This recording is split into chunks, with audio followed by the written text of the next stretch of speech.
weekly Conservative Progress digital media review with me, Jason Mackenzie, and my guests, Alan O'Kelly and Luke Springthorpe, both from Conservative Progress.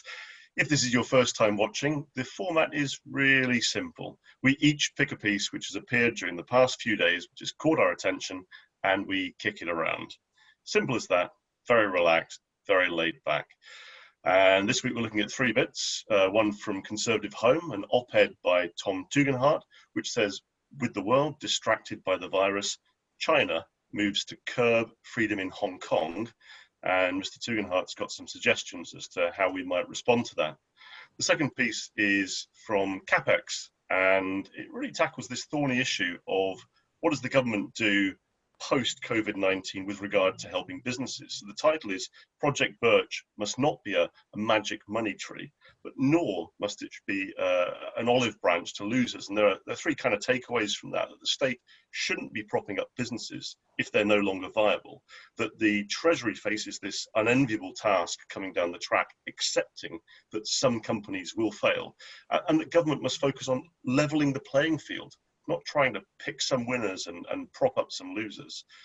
And our third piece is a blog from across the Atlantic from the Federalist, which is about this Twitter debacle. And it's revisiting a conversation that we've had previously on this vodcast about whether Twitter is a neutral platform or whether it's a publisher, whether it's got no editorial opinion or influence, or whether it actively seeks to shape dialogue, and some of the things which are happening in America which might begin to change the way Twitter is viewed and potentially either muzzle or regulate it, depending on your perspective. So first of all, Conservative Progress piece by Tom Tugendhat about Hong Kong and China. Yes, so this article was on Conservative Home. And obviously, Tom Tugendhat is very influential in his role as the chairman of the Foreign Affairs Select Committee, which is obviously one of the high-powered select committees in Parliament. And he really has been quite vocal in the past few weeks about this emerging problem that I mean, it's obviously been going on for months, but it's particularly come to a head now. It's almost as though China thinks, with the world's eyes on dealing with COVID, that they can really ramp up their efforts now in terms of the situation in Hong Kong. So they have passed laws to increase their secret service presence in Hong Kong, and a range of other measures that really do start to erode this joint declaration that was agreed between China and the UK over a couple of decades ago.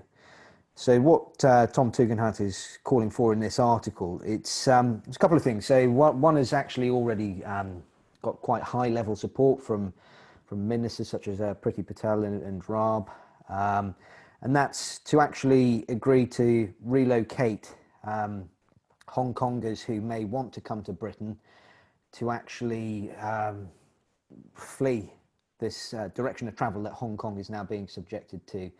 And that may even go as far as actually granting them citizenship.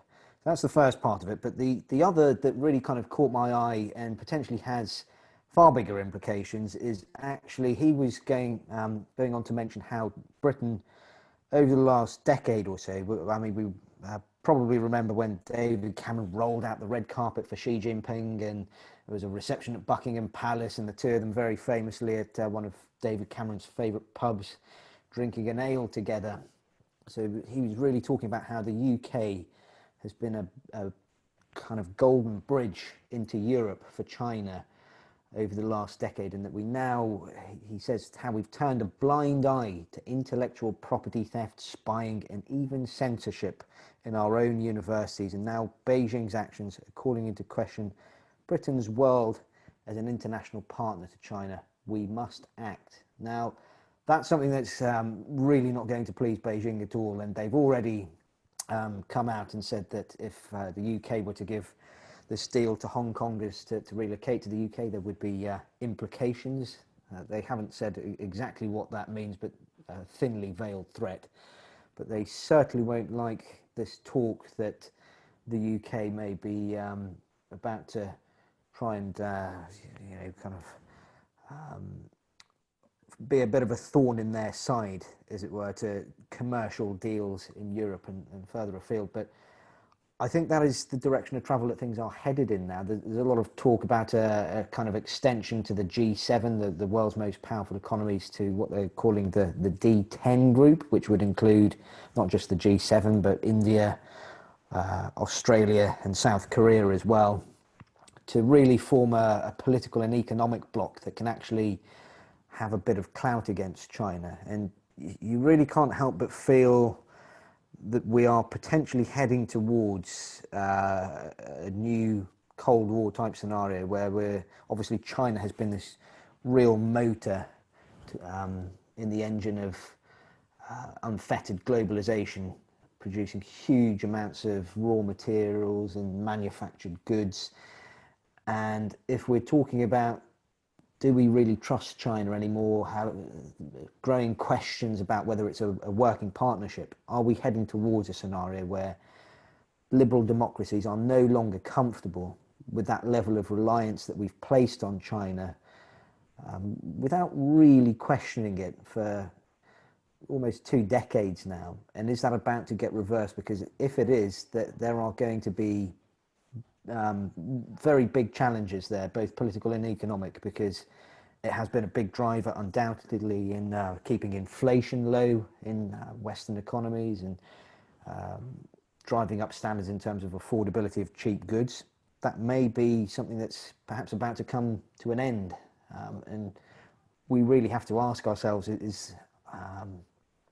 what's the thing that we want to do here? Do we prioritize those commercial agreements, or do we actually prioritize protecting liberal values globally? And I think that's where this article really intrigued me, because I think it's going to be a very, very big debate for the rest of this year, actually. I think you're absolutely right, and this article is really the early signs that there's a whole new era of conflict coming up, and there's a question mark as to what we believe that global Britain should be. What should Britain look like in a post-Brexit era? And I was reading that there are 300,000 British national overseas passport holders. And the reality is, if China is threatening countermeasures, we need to begin to take that threat seriously. We can't just ignore it. We can't just hope that they'll go away and not trouble us anymore. But equally, we shouldn't automatically lock into an adversarial mode. There was one line that I particularly liked in Tom's piece for Con Home. He said, if global Britain is to mean anything, we must stand up for the deals that we struck and the people we owe duties to. If we're not prepared to speak up for British nationals, why should others count on us at all? Now, I don't want to sound bellicose or belligerent about this, but we have to be on the front foot. And the early noises and indications from the Foreign Secretary and the Home Secretary would chime absolutely with my instincts and absolutely with the nature of what we must be as a nation going forward. Alan? Yeah, well, I think that's both very fair points. And I think there's 2 things I just touch on. One is to say, I think if you look at it in history, what we've had is, we in previous Cold Wars, we've had essentially 2 distinct economic systems going to battle. Whereas what China has done in the last decade is it's really integrated itself into our entire economic system, not just our supply chains, but a lot of private international debt is held by China, a lot of currency issues with China. So they really are integral to the global economy, and unpicking that will require tough choices. And the other point I'd make, though, is I think in a week where it felt like the entire political journalist establishment was talking about one topic and one topic only, which was not this. And it was people like Tom Tugendhat and Matt Kilcoyne and the Smith Institute who were really banging this drum all week and really making this point that there's a big global issue happening, and that rather than talking about one man, we should have been talking about 300,000 or 3.6 million people in Hong Kong. And I think that's why people like Tom and the work he does on the Foreign Affairs Committee and others is so important. And again, just shows the value and the importance of not just a front benching government, but having a strong, determined and insightful and knowledgeable MPs who are passionate about specific issues. Absolutely. Hugo Jai, Guy, I don't know how to pronounce it. He tweeted, update on new rules for Hong Kongers seeking to live work in the UK. The Home Office appears to confirm that if China presses on with the security law, all 2.9 million British nationals overseas in Hong Kong will be allowed to come to the UK, whether or not they currently hold a BNO passport. Now, it says 2.9 million, and I'm thinking that should be 290,000. But irrespective of the figure, this is a good thing. This is a good development, and it shows, I think, the wider world that Brexit Britain isn't about little Britain. Brexit Britain is outward-looking and global in its perspective, rather than insular. Okay, let's jump on to the Project Birch piece by John MacDonald, pronounce it correctly, for CapEx. What's that all about, Alan? Yeah, I think it's a great piece, actually. John is I think, head of government affairs for the Adam Smith Institute, and has written a really good piece in CapEx about what the next step of our economic development is going to look like. And one of those challenges is going to be the absolute need for government to look at how it's going to reinvigorate the economy. And John's point is that what the government did up to now was it essentially invested hugely in allowing businesses to stay viable. So it, furloughed staff, it gave loans and things like that. But the problem is we're facing into a situation where businesses that were viable, and perhaps were viable, whether they were or weren't, at the start of this year, may not be viable at the end of the year because of the changes to the global economy that's going to become because of COVID-19. Good example is the airline industry. Are we going to need to have the same number of airlines over the next 2-3 years? Maybe, but the question is, should the state be propping it up, and should the state be stepping in to keep businesses that may no longer have a viable business model after COVID-19? That is a horrible decision to have to make by the government. It is a really, really tough set of choices the government's going to have to make, but it's one that they do have to make.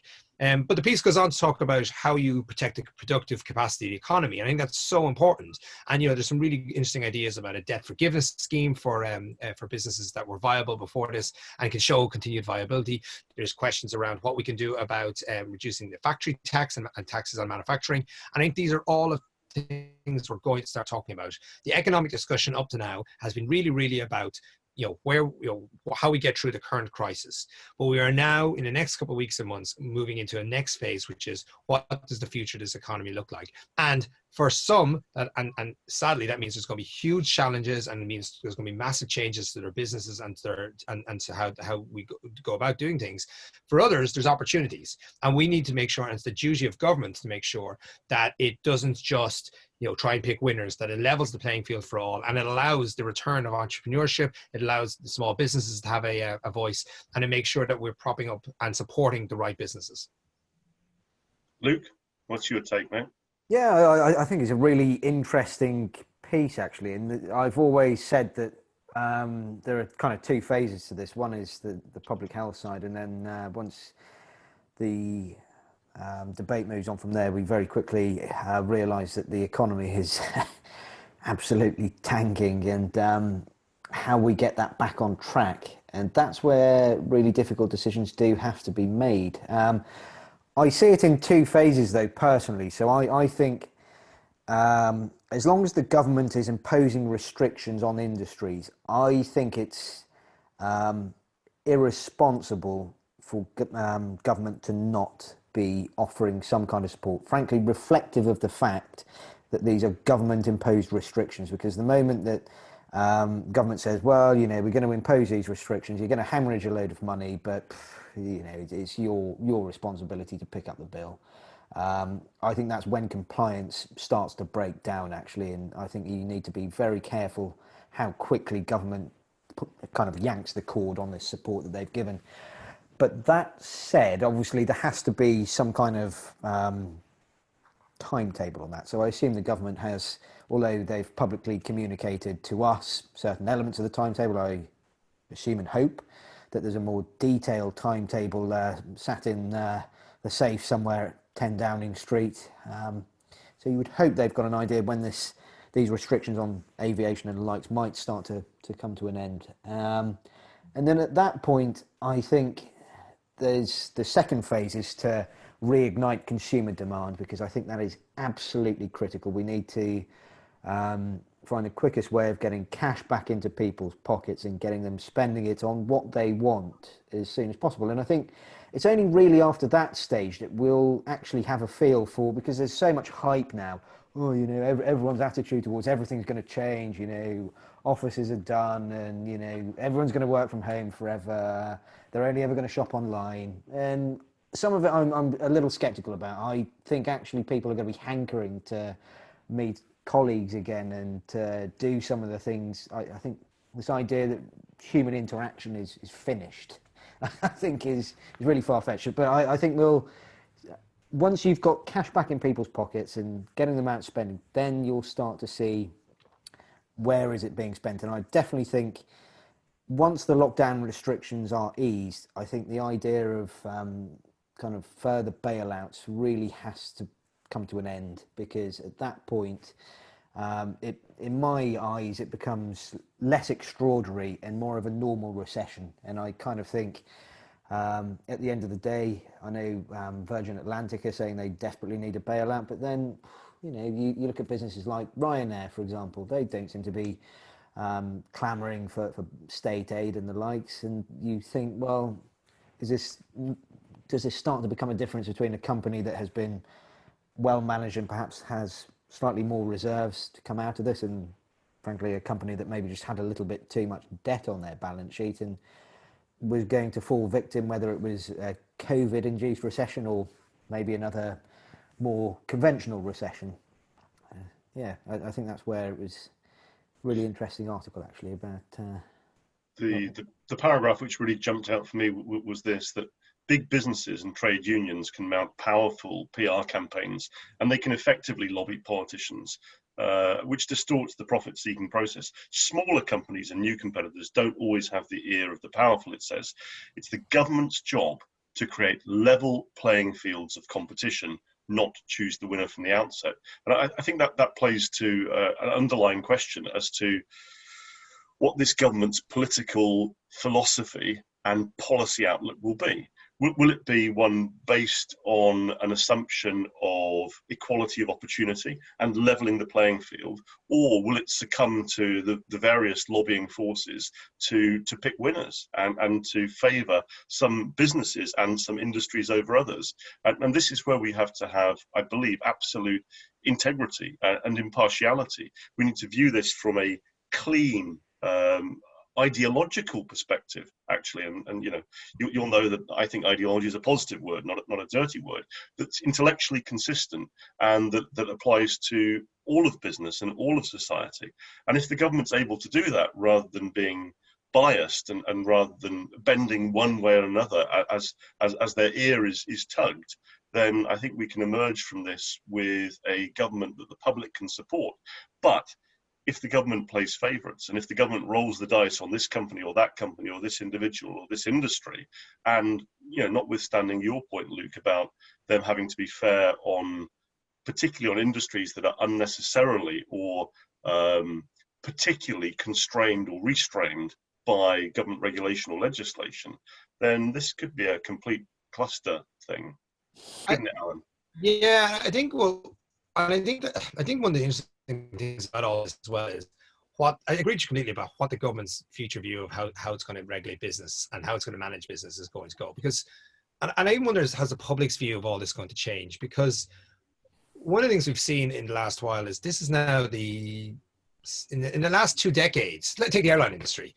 You know, this is the second or third bailout in the last 20 years. You know, we seem to have a black swan event now once a decade, and I think the question of how businesses prepare for that, how businesses react to that, like we saw some businesses, I'm not going to name names, some large businesses which were quite happy to give 2 fingers to the government when they were talking about a regulatory structure, were then quite happy to come running for state bailouts, and we're willing to. They're billionaire. Their billionaire owners were willing to kind of, demand immediate support. And I think, that is going to be exactly as you say. I think fairness and integrity is going to be exactly what the public is going to start looking at as how this this will all be managed in the years ahead. Yeah, and frankly, I think there's the immediate support, and this is kind of what I was saying about the second phase of it. I think the easiest way to avoid picking specific winners or who you shield from going under is simply put cash in people's pockets. I mean, look, rather than spending billions and billions of pounds on bailouts, we've already spent 200 or 300 billion on the immediate emergency measures. But I think I did some back of fag packet maths the other day. To put £2,000 in the bank account of every working age person in the UK would cost £70 billion.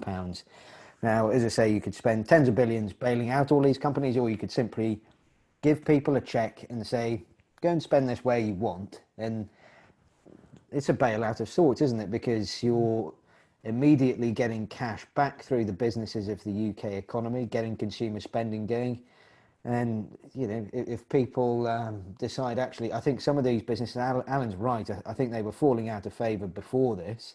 And what you really want to avoid doing is just propping up a business that, frankly, was on the way out anyway. And you just want to avoid setting this precedent where every single time there's a recession, we just end up bailing out another round of airlines or something again. Absolutely. So the third and final item that we're going to look at is the piece in the Federalist, my choice, called "It's Time to Stop Pretending Twitter is Neutral." And the subheadline was, "If Twitter wants to editorialize and fact check President Trump's tweets with disclaimers, then it should be treated like any other publisher." So rather than just ramble on at you about what I think, who wants to go first on this, guys? I'll go. I think we've talked about technology in the past and the strength and the role of technology. And on the one hand, I'm kind of the view that you need to be very, very careful about free speech and any constraints on free speech. I think on the other hand, this idea that social media should just be a wild west where anyone is allowed to say anything. I think one of the problems we seem to be increasingly forgetting on social media, and I don't have an answer to this, by the way, but it seems to be that, free speech, and I'm absolutely 100% supporters of free speech, but it also comes with responsibilities. Mark Twain used to say this, that, your right to free speech doesn't allow you to shout, shouldn't permit you to scream fire in the middle of a packed cinema or theater. And we seem to have lost a large number of people who seem to think it's quite all right to say almost whatever they want, whenever they want, on social media. And that is changing the nature of social media. We're seeing much more tribalism. You can almost tell on any issue nowadays how some people are going to view it, regardless of the topic. Just need to see who started the scandal of the week. I think social media companies increasingly, and I think we've talked about this before, I think we'll come back to it again, are going to increasingly come under a microscope for, are they just protecting free speech? Are they just a platform? Are they a publisher? And I think the challenge for them is going to be, this issue is not going to go away. And so every time they try something, this is going to be, the problem with free speech is it's an absolute. You either have it or you don't. And if you start constraining it, well, then what's to stop you further constraints? I do suggest that Twitter's first step on this hasn't been the most interventionist. No one has been stopped saying things. There has been an attempt to change what that looks like. But I appreciate it. If I was the one who was, it's a very slippery slope from fact checking to suddenly drowning out anyone that disagrees with you has to say. And I think fundamentally, last point I'd make is, a lot of people don't seem to trust where a lot of the people who control these social media companies, what their political beliefs are. So there's a feeling that this will be used to constrain, one side or the other. Luke, you're up. Yeah, it's a funny one, isn't it? Because it's almost a case of free speech meets free enterprise. Because on one hand, these are privately run companies. On one hand, they can do whatever the hell they like, can't they? But then, I think we sometimes almost think it's like a public service now, which is possibly a testament to how influential social media has gone from being this, tool to, chat with your mates and share a few pictures, to this real driver for how people consume news and current affairs now.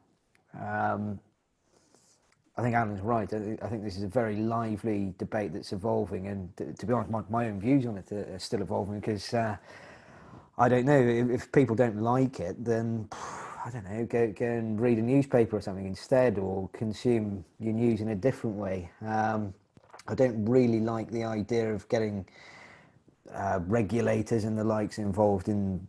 I actually think perhaps this is almost how it's come to a head, because I think for a long time, as Alan says, it was just left unpoliced. And then obviously had a situation where Mark Zuckerberg was getting dragged before the Senate, and I think Facebook in the UK have been hauled before select committees, and they were told they had to do more. So then they go and do more, and then they get criticised for doing too much.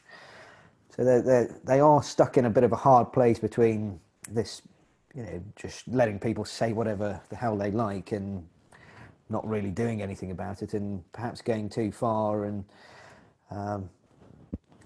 so, yeah, I don't really have an answer. It's quite inclusive, but yeah, I think it's a fascinating debate, because I think anyone that's watched us in more than one of these will realise we don't have any answers to anything really, and that there are probably people watching this thinking, well, I could do better than any of those three chimps, which is why, rather than give you my personal opinion on it, I'm just going to preface this quote and then read it out. My view is that the government should interfere less in almost everything, and so my instinct is free speech is good. Free exchange of ideas is good. And if you're providing a platform to do that, then you shouldn't be in any way inhibited from doing so. However, that's not the way we treat broadcasters or the print media. We expect them to operate within particular tram lines, and they're regulated and they're scrutinized. And as Emily Maitlis has found out just these past few days, if you stray beyond the boundaries of the remit of your publisher, your owner, your broadcaster, then you're going to get a rap across the knuckles. And I think anything we can do to prevent the slide away from editorial integrity and impartiality to having pure punditry a la America is a great and good thing. But there's a Missouri senator called Josh Hawley, who I think is also a constitutional lawyer, who's quoted in this piece in the Federalist, and he says this: it's pretty simple. If Twitter and Google and the rest are going to editorialize and censor and act like traditional publishers, then they should be treated like traditional publishers and stop receiving the special carve out from this thing called Section 230, which was a piece of legislation passed in '96, I think it was. So it clearly needs complete updating and overhauling. But I think what we're going to see is a fluid scenario where these platforms, particularly the likes of Google and Facebook and Twitter, decide at a strategic level what it is that they are and what purpose they're going to serve. And if the decision falls down more on the side of a publisher, so they're posting a link, say, to CNN as an alternative fact source for a tweet that's been put out by, for example, the president, then they're making editorial judgments which affect all of us. And I think if they do that, then you'll see exactly what happens in free markets. You'll see other competitors spring up. So these monolithic behemoths that own a chunk of the social media space, I think will pretty soon find their support and their traction bleeding away. Yeah, I have to say, and again, like Luke, actually, I think my views on this kind of change quite regularly, because it's quite a nuanced issue. But I think that's a fair point. I mean, I think this idea that everything is permanent until it's not. I mean, like that Facebook and Google are dominant or Facebook and Twitter are dominant until they're not. And to a degree, I do wonder, do we allow the market to do what the market does very well and say, well, look, if people aren't happy consuming this product, they'll soon drift away. If people aren't happy using a particular platform, they'll leave that platform. You do wonder over time, will this, and this is the other point about all of this, is that social media, I think we've discussed this before, social media is still a really young product. It's still a really young platform. I mean, it's less than a decade old. It's probably even less, 10 years old in terms of, its active use in politics. So, I think there's a danger we overcomplicate this as well, that we suddenly, we slam on the brakes on on this to address a short. We overregulate to address what is a short-term problem. The public might decide themselves, for example, that they no longer want politicians who, are over the top or whatever else on social media. And we should let voters and the public, insofar as they can, make those decisions. Sounds entirely reasonable to me. Luke, have you got any parting thoughts or last words of wisdom before I wrap it up and encourage people to subscribe to the YouTube channel? No, I would agree with that. I think it's one of those things that, I mean, look, I remember when I was growing up, possibly showing my age a bit here, the dominant platforms people were using was MySpace and Bebo, and that everyone had that, and you just think, if the nature of the platform, people don't like it anymore, or if they find it's telling them what to think or something, then that's a great thing with these tech companies. They come and go. There's someone that can write a flashy new line of code and get something that's appealing, and there you go. So Twitter might appear big today, but what are we going to be using in 10 years? So I think that's where I tend to be a little bit more on the free enterprise side, rather than the let's regulate these things and to tell them what they can and can't do too much. I think let's see what competition emerges, because I think it's almost guaranteed there will be something else that we talk about in 10 years. You see, I had my doubts about you, Luke, but you sound more and more like a conservative the more I listen to you, mate. I want to do a couple of things just before we go. I'm always searching for political box sets, and I have run out completely. So I'm grateful to my friend Natalie, who told me about a French series called Baron Noir, which has been kicking around for about 4 years, and that's next on my list. If anyone has heard of it, drop me a note and let me know if it's worth watching or not. Jason@jasonmackenzie.com. And completely out of the digital sphere, 2 book recommendations. Party Games by Fiona Cuthbertson, which Lionel Zeta recommended to me. I've just started it. It sounds like it's really good. Go out and get a copy. And by the way, this is not an advert. I'm not being paid for this, guys, for you looking at me suspiciously. And The Gatekeeper by Kate Fall. Brilliant. Utterly, utterly brilliant. So we'll see you, hopefully, same time, same place, next week, reviewing 3 pieces from across conservative and political media. And until then, stay safe, stay well, stay socially distanced, and subscribe, please, to the YouTube channel. I did my bit. Thank you. Thanks for watching our video. And don't forget to like, subscribe, and hit that notification bell.